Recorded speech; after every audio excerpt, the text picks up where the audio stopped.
And with that, Rachel Nichols is now joining us live on an unbelievable performance. And I said this earlier, it's not anti-Beyonce to say Taylor Swift tour changed the economy in LA, which it did. That's not anti-Beyonce.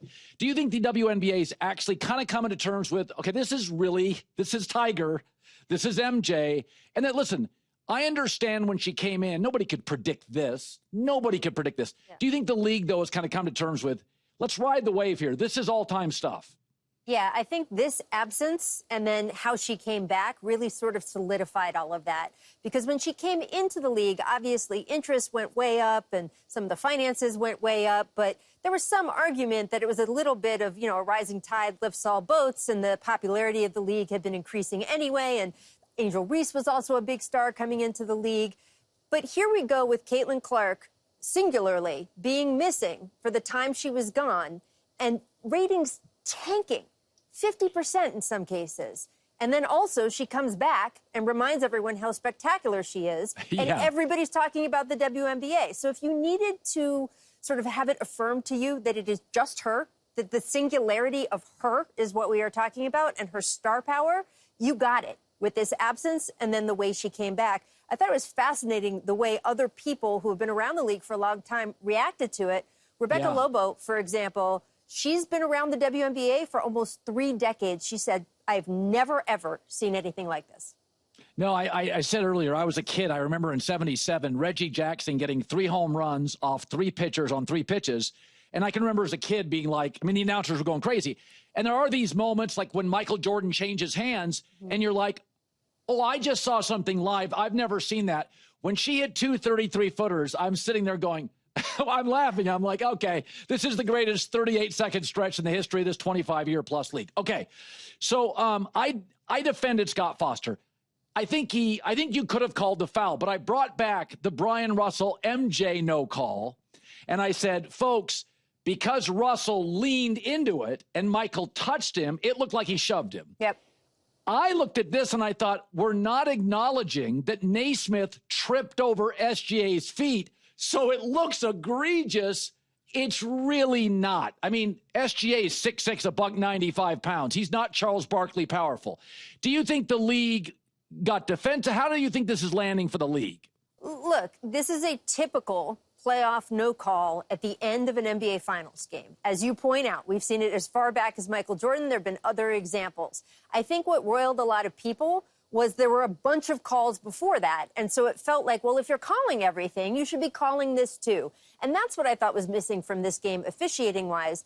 It just didn't have that consistency. It didn't have any officiating flow. You never felt like the crew kind of quite had control over the game.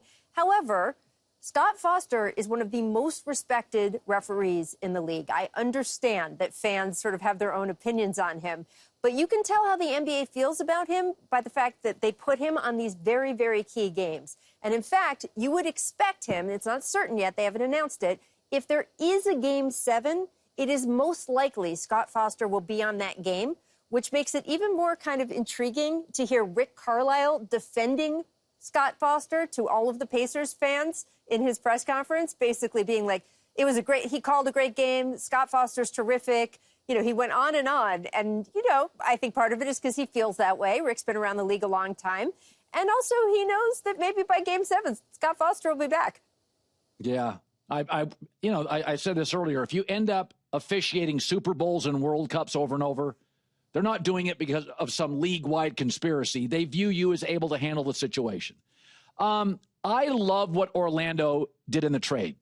And the reason I love it, because I honestly think we still have a ways to go for the trade deadline. Yeah. Right? So why do they do it now?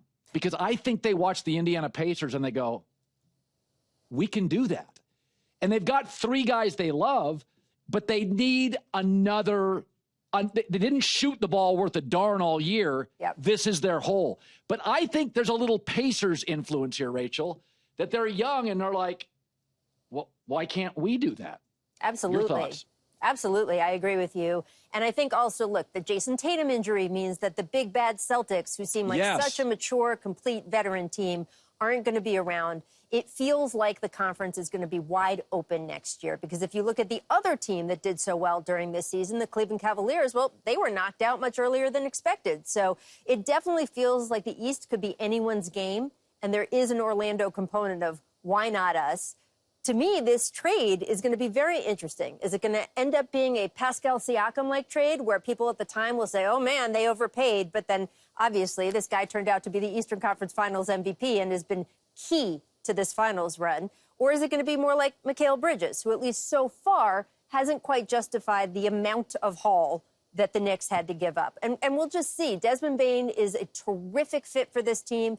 As you pointed out, they're a terrible three-point shooting team. He does that very well. He complements a lot of the other things that their players do. He's going to bring a maturity to the team. It's a great, great trade in terms of a great fit. We'll just have to see. Did they overpay a little bit, Mikal Bridges style, or was this absolutely the thing that solidifies them and puts them over the edge, Pascal Siakam style? We'll have to find out. For the record, some people said they gave up too much in the trade, but I mean, it wasn't 5 first-rounders for Mikal Bridges. Rudy Gobert gave up 9 picks. I have no problem with the haul. I mean, obviously, Memphis is now rebuilding. They should. They can't compete at the highest levels in the West. But it did make me think about KD, and I thought, well, Desmond Bane is in his prime, 20 a night, excellent three-point shooter. What do you think the market for KD is now? You know, this league, it's comps. So if you're getting 4 first-rounders, what is the market for KD? It really depends on who wants to pay him because he's due for an extension, right? So he's given them sort of a list of preferred teams, reportedly. I think that Phoenix will take that into consideration. But if they can get a better deal somewhere else, I think they'll take it because they are so in need of assets. That being said, could someone offer them a better deal if KD isn't going to re-sign with them? If he's not going to sign that extension, how much do you want to give up? So that's really the fulcrum that this is depending on is it a place that KD will sign an extension and therefore justify a higher offer? If it's not, then it's going to be hard for them to gin up a market because now that it's out there which teams he's interested in, those teams feel like, great, we've got an advantage here. We don't have to give up as much. So there's just a lot of politics that go on with a trade like this. Finally, the Knicks, as predicted, firing cautionary tale that you better have a backup plan. I mean, I'm hearing top college basketball coaches have retired Jay Wright or not interested Calipari. Mm-hmm. The top teams in the NBA, according to a story I read this morning, used profanity and hung up on the Knicks. Who's the leading candidate? I mean, they don't have to hurry. They're not in a rush. Who's the leading candidate for the Knicks job? Well, officially, the leading candidates right now are Taylor Jenkins, who I think will be the first person interviewed, and Mike Brown, who will also get an interview. There's a lingering question about Jason Kidd. Because even though Dallas was one of those teams that said, absolutely not, we do not give you permission to talk about him, there's a question, especially post-Luka trade, and also how much money New York can offer Jason to see if there is a point he will go to the Mavericks and say, I'm out. I don't want to be here anymore. And if that happens, it's going to make it hard to work with him in Dallas going forward, and they would maybe consider granting permission. They would maybe consider making some sort of trade the way Jason Kidd was traded, frankly, from Milwaukee to Brooklyn a long time ago. So that's sort of the nebulous cloud that's hanging over all of this. No one's really heard from Jason about what he might want to do.